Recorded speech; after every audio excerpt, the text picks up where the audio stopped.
who's here. The beautiful, amazingly talented. She's written thousands of jokes, thousands. She's written for Joan Rivers. She even got paid for writing jokes for Joan Rivers, 2 jokes. She has the proof, see right there in her hand. Joan Rivers proof. We don't talk nonsense here on Comic Spot. She knows how to pick a scarf to match her outfit. She knows the Beatles. It's Helaine Weiss, folks. Helaine, hi. Hi, Linda. Hi, long time no see, talk, feel. Oh, right away, talk Beatles? Let's talk Beatles. People want to know. Thank you. Welcome all my fans and Linda's fans, mostly. Thank you for having me today. I'll talk Beatles. So when I was in 9th grade, I blew out my candles because it was 1964, and I didn't dream, I wished that I'd meet the Beatles. Of course, it was ridiculous. I was, in Elmont, Long Island, but I met the Beatles. Should I cut through to that part? I met the Beatles, and it was a dream come true. And after it happened, it was like a downer. Like I had my dream come true, and all of life didn't matter to me anymore. Graduating college, getting married. It wasn't that it didn't matter, but I had this feeling of, wow, nothing will take the place of that moment. And I'm still, even today, Linda, I have a Beatle call with my New York Beatle friends. Would you believe it? In 2 hours from now. That's how hardcore it is. It's like all day. I get things. Astrid Kircher, the Beatles photographer, just died like 4 days ago. And, I have one of her photographs, and it has a number on it. I have it in my Beatle room. And, so I get a lot of pictures. I get messages all the time. I'm still very hardcore. On the call today will be a girl who was called into the studio to sing the high part of Across the Universe. So needless to say, it's always around me, like comedy too. And so is that a short enough version? Oh, I want to hear how you met them and your mother and I have a story. Okay, thank you. I have a story on YouTube. It's called Helaine Weiss, spelled my way, only there's a serial number, like a prison number instead of my name, but it says Helaine Weiss, John Paul, and it's on YouTube, and you can see the whole story. It's 10 minutes long. But basically, I picked a college, not that any college was picking me, but I picked a college that was near New York City in case the Beatles ever came to New York. And they did. John and Paul came to the Johnny Carson show to talk about their new company called Apple. So my friend and I hid under a table, and we hid in a closet, but it wasn't a whole linen closet in the hotel. It was a half closet. And we packed a salami sandwich with, as you would if you're from Elmont and you're Jewish, with pickle and mustard, and it was on rye bread. And we went and hid in that half closet, and the sandwich was gone by 10 a.m. And there we were. We got thrown out a couple of times. But we found out that John and Paul were going to walk out of their lawyer's building at a certain time. And there were the girls who I'm going to have the call with today at 3 o'clock. They're the same girls who were there May 12th, 1968. Would you believe it? Coincidentally enough. And there the few of us stood, and John and Paul went walking in Central Park. Now, I have to back up. Those girls weren't there that exact day because it was a work and school day, but I played hooky from college, which I never did. I couldn't afford it with my grades. And we walked through Central Park with them, which was unreal. And we have pictures like that. And once in a while on Pinterest, one of my pictures will be there. And it makes my stomach upset to see one of my pictures on Pinterest. But what are you going to do? We traded, and that's what happened. Wow. Then we went to England on a student ship, and my mother didn't know where I was going. That's why you mentioned my mom. She said, if you're going to England for those Beatles, I'm not going to let you go. And I lied and said, Mom, I'm going on a museum tour. Now, if you knew me, no museum tour. Then when John died, I felt guilty, I told my mother the truth. I think she said I knew. Because my brothers told her. Oh, they ratted you out. So what's the best memory you have of interacting with John, Paul, Ringo, and George. Neil Diamond? Yeah. My best, well, I have stories, Linda, that I don't even tell people because they sound so far-fetched, but I will say the one that you could see a picture of on my Facebook, and that's John singing to me from the steps of Abbey Road. We called it EMI at the time. And he wasn't singing to me like a wonderful crooner. He was singing to me like making fun of me, actually, because I said, "You're on David Frost tonight, and I can't watch you because we live in a youth hostel and we can't watch you tonight. How are we going to watch you?" Like I put that on John Lennon, like that's his problem. That's how much sugar I was, right? And he sang, "Every time I hear a newborn baby cry." Look at Linda. She's hysterical. I'm not even making a joke. Wow. I should stick to reality then, Linda, because you're laughing. So that's what happened. So that picture of John singing to me, people say, "Wow, John Lennon sang to you." Yeah, he was making fun of me. But he really did treat me really nicely. Unfortunately, Yoko was there, and she'd say things. We'd walk down the street. You could see the pictures. She'd say things like, "How did you know where we'd be today?" I said, "Excuse me. I knew where John was every minute of every day when I was in my room in Elmont failing science." Jesus, what a question.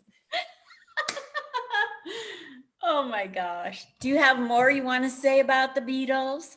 Well, I'll say this one thing. Paul had these girls. Now, when we were there, it wasn't like Hard Day's Night where there were thousands of people. It was a couple of people.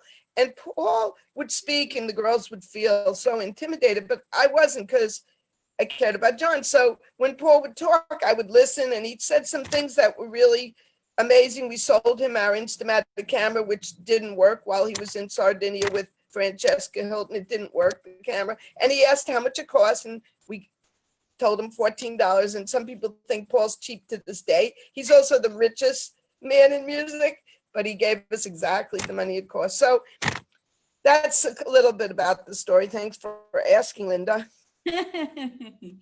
Now we're going to switch gears and talk about another huge celebrity icon, Joan Rivers.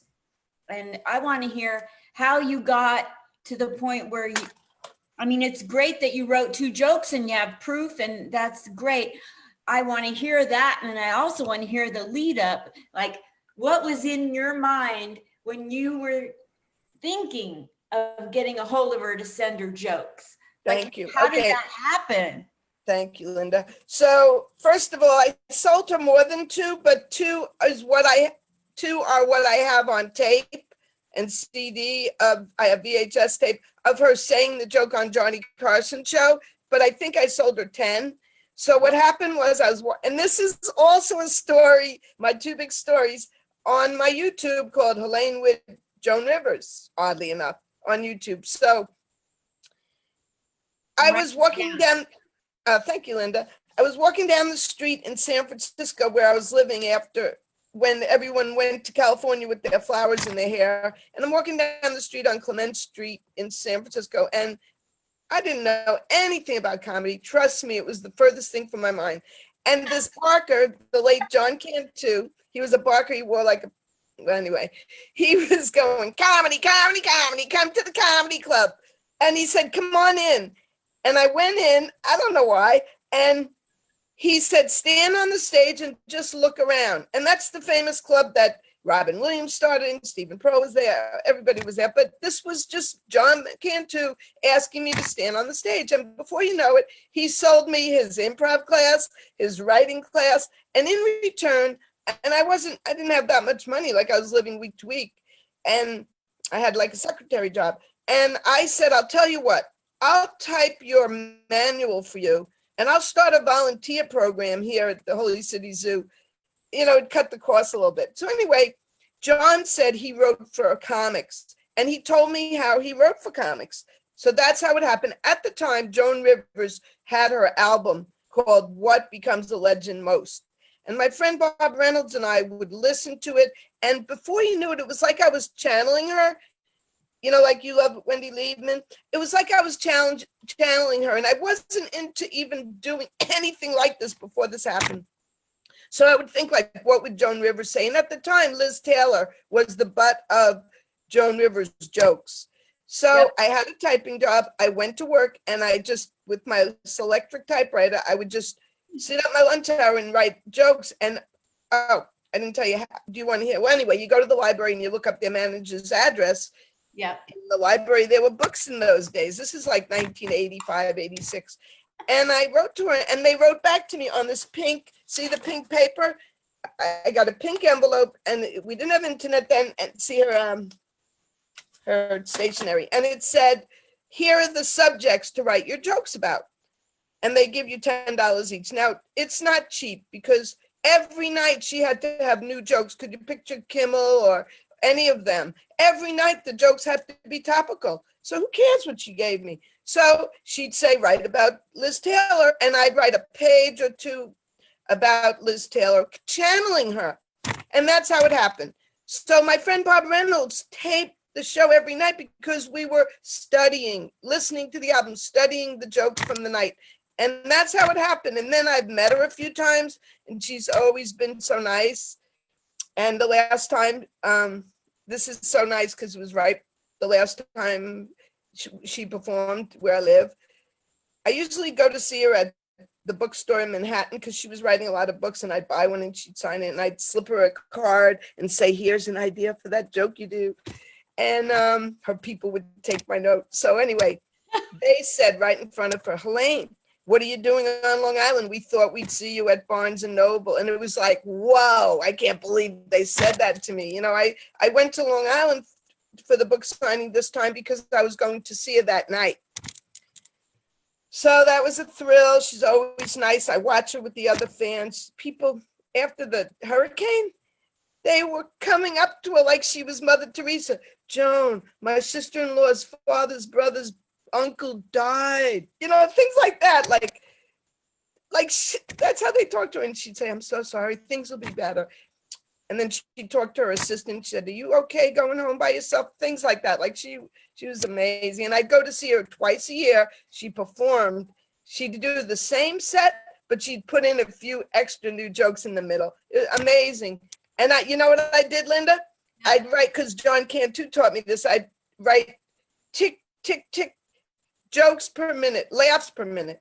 And every joke had an act out. Like, for those at home, she'd say the joke and then she'd act it out. Like, she had a boyfriend.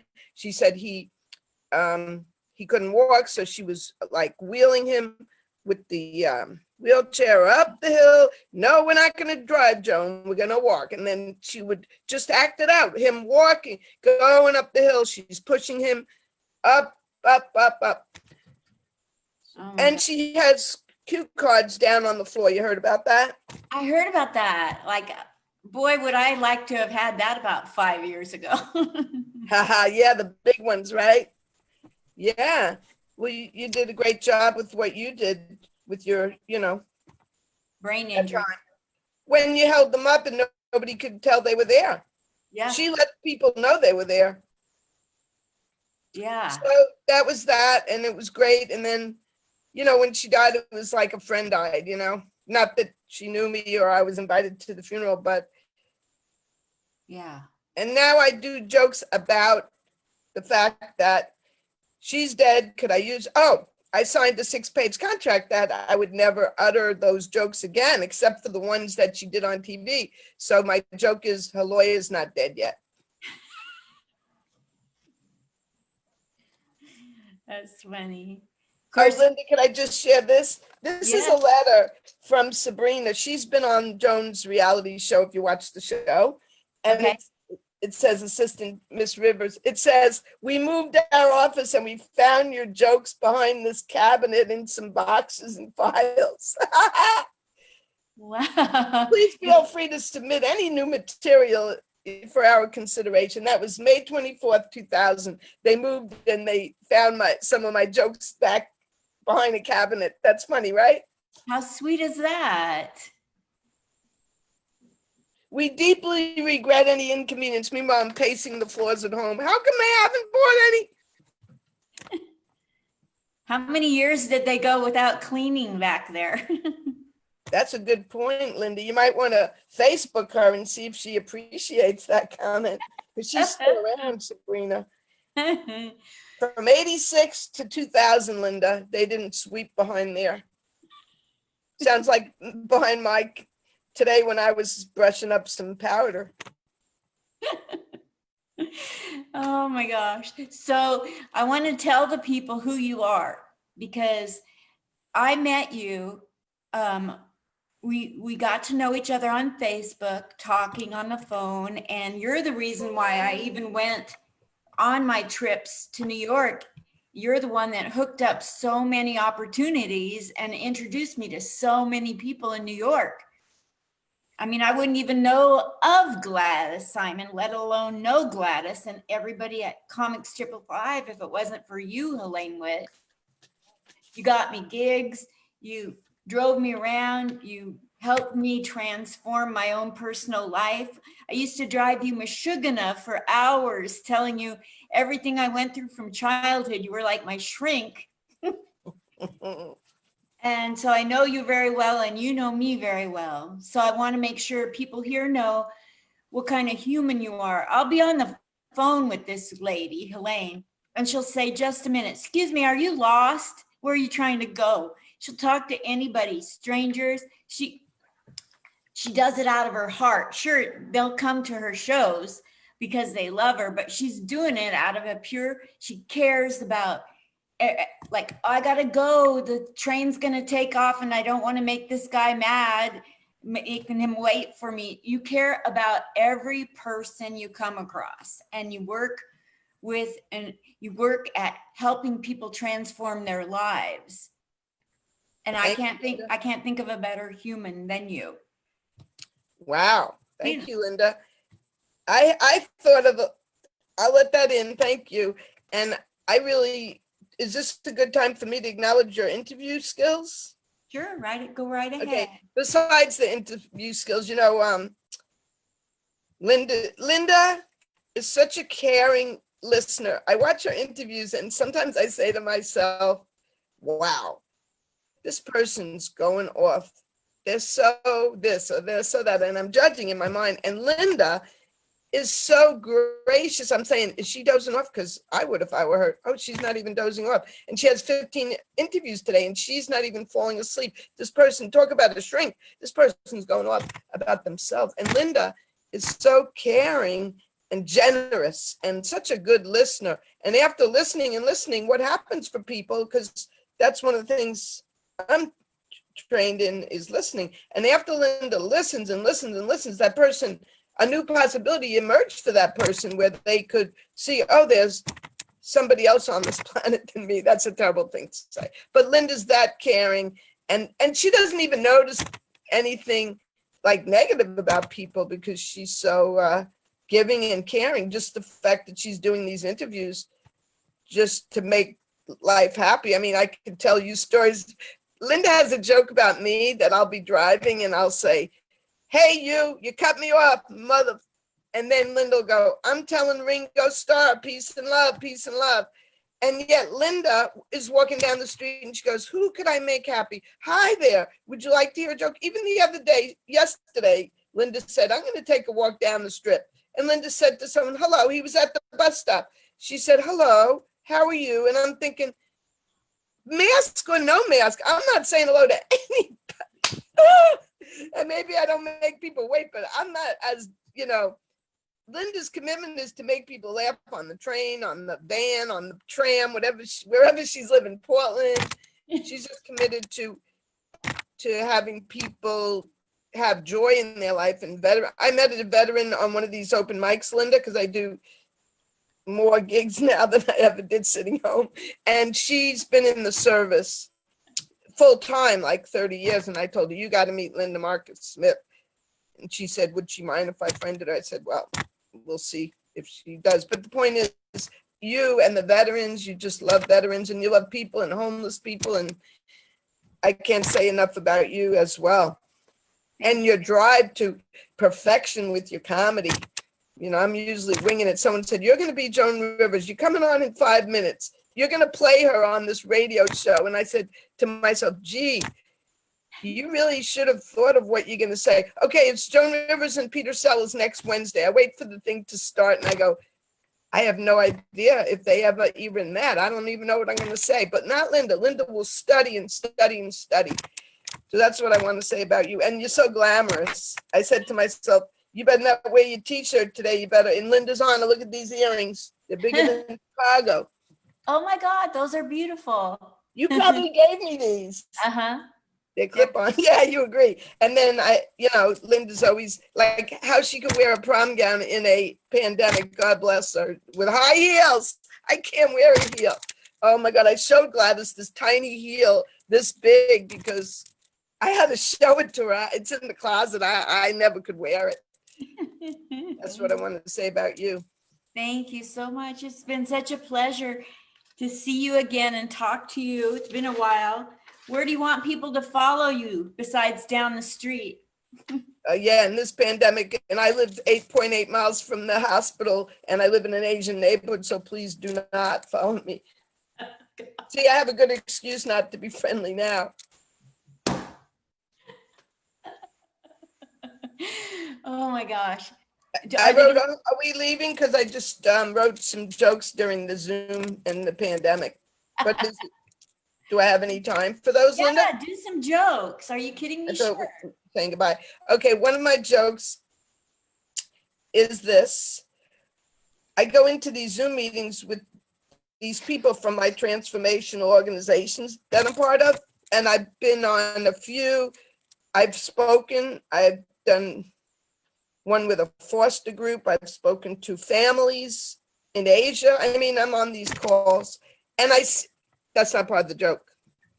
Let me start over. So I'm on a lot of Zoom calls with these professionals, and they have bookshelves and diplomas all over the wall. My diploma is in the bathroom, just in case I need some toilet paper. It's hanging in the bathroom. I got to work on that. See how Linda would have practiced that joke for Showtime, and I didn't. That's one of my humorous quips. You want to hear another one? Oh, yeah. Not that funny. Sometimes I have symptoms, like I know.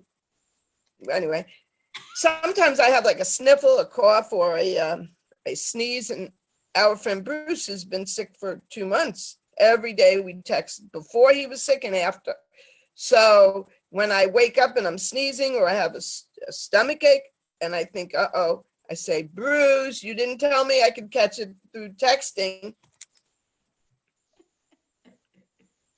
Linda's a good audience. She'll always laugh. Good old Bruce, man. I hope that he just keeps on surviving this. Oh, he will. He's been through a lot with it. So Yes. have you had any friends or relatives get sick or pass away besides Bruce? Well, Bruce didn't. Bruce is going to be all right. Yeah. Somebody you and I know passed away, but I don't want to say it now because it'll upset you. Uh-oh. But no one in New York. Okay. Wow. Yeah. And they didn't die from this. They didn't die from this. Did you know a lot of people mysteriously like having heart attacks and they just drop dead? Yes. Yeah. So that's why, I wanted to straighten up my apartment, Linda, because I have piles all over. And I said, your brother's going to come in. He's going to see his grandchildren's picture, but where are his step grandchildren? You better put them up before you go. And I put them up. And then I said, these piles, he's going to say, Helaine, well, I'll be dead by then, so it won't matter. But I'm afraid if I'm still alive and he comes in the bedroom and he sees the piles of papers in the living room. So I'm really concerned, but I haven't moved them yet. Well, it's good to be concerned. That's the first step, they say. Stepping over them. That's why I couldn't charge the phone, because I need a good charge and I'm afraid to go to the store. You're afraid to go to the good store. Yeah. I get all those factory second chargers and they last about a week and a half. This one only cost $4 something. And then when Linda said, okay, showtime, it didn't charge of all times. It's allergic to me. You know, Helaine, when we went through the pandemic, I don't know about you, but for me, it was my very first pandemic. And we didn't come with a manual how to get through a pandemic. So we can all agree that comedians are the voice of reason, are we not? And That's funny. so how do you think from a comedy, oh, your hair looks pretty pulled back. So how, from a comedy point of view, would you encourage people to get through a pandemic? Is the gray showing? I purposely put it this way because they're the gray roots. That's why it wasn't pulled back. Do you say, how do I recommend people? Yeah, like what's a Well, funny way that you can think as a comedian for people to get through a pandemic? Well, obviously from my 2 jokes that I wrote during the pandemic, it wasn't obvious to you to think of funny things, which a lot of us have been doing. Your friends and my friends have been doing. I talk to George Saltz every morning, and sometimes he'll laugh at my joke. Usually he fixes it. And I'm in a class 6 days a week for 2 hours, and it's a group of people, and we have breakout rooms. And I go to Judy Carter's class twice a week, and that's an hour long. And I go to comedy school, and I go to these Zoom mics every day, and I write joke. I mean, I'm having a renaissance. I'm writing more now than ever because I can, but also I'm thinking of things all the time. So I think people should think of funny things and watch comics. I just saw this girl with a Z. I never ever saw her before. Her name begins with Z, and her last name's Johnson. I never saw her before, and yet she came in second on the contest, and she's Variety's top blah blah of 2019. And so you can watch humorous comedians and study them. And I'm lucky I have this teacher 6 days a week, and I could show him the comedians. Wow. So when the pandemic ends and they say, okay, New York, you can come out of your houses, what's the first thing you're going to do that you haven't been able to do for a while? Roots, girl, roots. The roots. I didn't expect to show them, but you asked me. Do you miss getting your nails done? I have to say that's one of the least of my first world problems, because I've been able to, just polish them myself. Linda, you just remind me of my other joke. You know how some people during this pandemic, they're fighting for their life. They can't breathe. That 70,000 people died, and it's horrible. Yep. The worst thing in my pandemic is how many times I say I'm in a 5-minute mic. You want to hear my joke? Yeah, please. I didn't mind the fact that we had to go in our rooms and shut our doors and stay alone because, well, I'm a baby boomer. I used to get grounded. I was told to go to my room, shut the door, be alone. I get it. But the thing that I really did not like one bit is when the government came out and told us that you have to go in your room and be alone and not stick your finger in your orifices. Wow. Because now that bothered me. Because then me, Helaine, you know me very well. If you tell me not to, guess what I'm going to do? Are you going to use that joke on the Ed Sullivan Show with Topo Gigio? Because that's a little racy. The other kind of racy. You know what's really racy is that Ed Sullivan said he had a really big shoe, and nobody got the other meaning of having a big shoe. Oh my God, Linda, you're X-rated living in Vegas. Nobody thought about that back then. They go, oh, he has a literal big shoe. They didn't even know. I don't even know if people understood they were thinking show. How did that get started that he said shoe instead of show? Is that a question for your audience? Yeah, it's a question for you. Oh my God. Because of the way he talked. We're going to have a really big shoe. Remember we saw an Ed Sullivan impersonator at the Beatles show in Vegas? Yep. You know what I wanted to tell you and your audience? On Friday night, you could go to Rabbi Jill's service, and on Friday night, you could go to a synagogue or a church. I went to a Zoom Baptist funeral on Zoom of a teacher's husband from my school from 50 years ago that I knew. Wow. Not 50, yeah. You could go on funerals, you could go to Rabbi Jill, you could go to other synagogues or church services. For those that don't know, Rabbi Jill is Oh, with sorry. the Actors Temple. That's like on Midtown West Side, right? About 47th. Yeah, West 47th Street, and the Vaudevillians chose a place where they could go and pray before and after their Broadway shows. And now Rabbi Jill has like 5 people who go to services, and you know, she loves having us. One day I was there thinking I'll just watch. Well, there were only 5 of us. She said, "Okay, Elaine, it's your turn."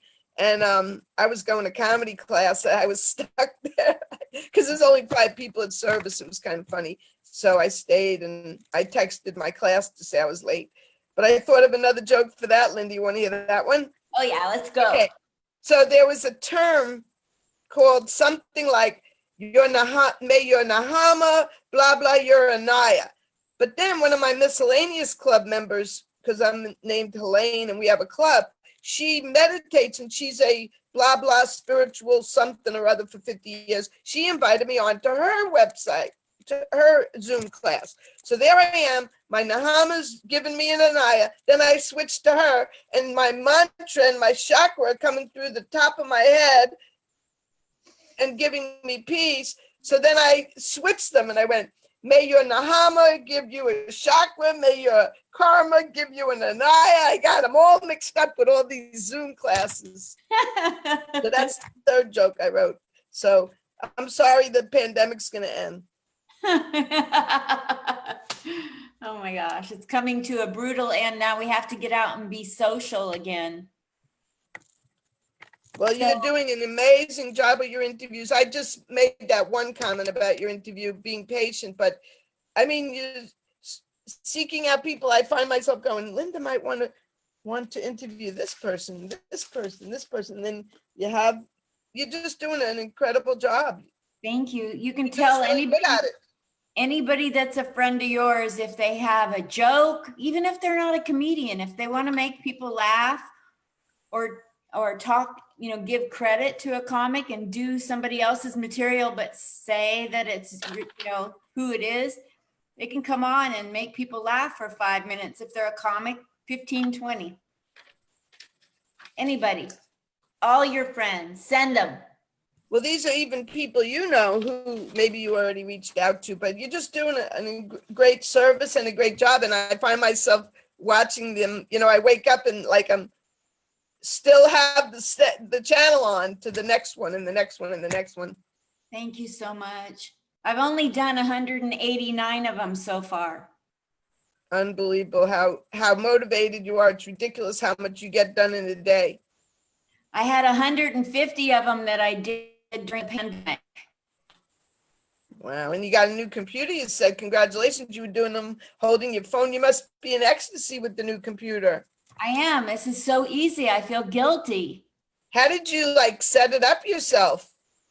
I turned it on and it talked to me. It's so expensive that it has a built-in Alexa or something. Some Russian spy is inside my computer and it's telling me what to do step by step until it worked.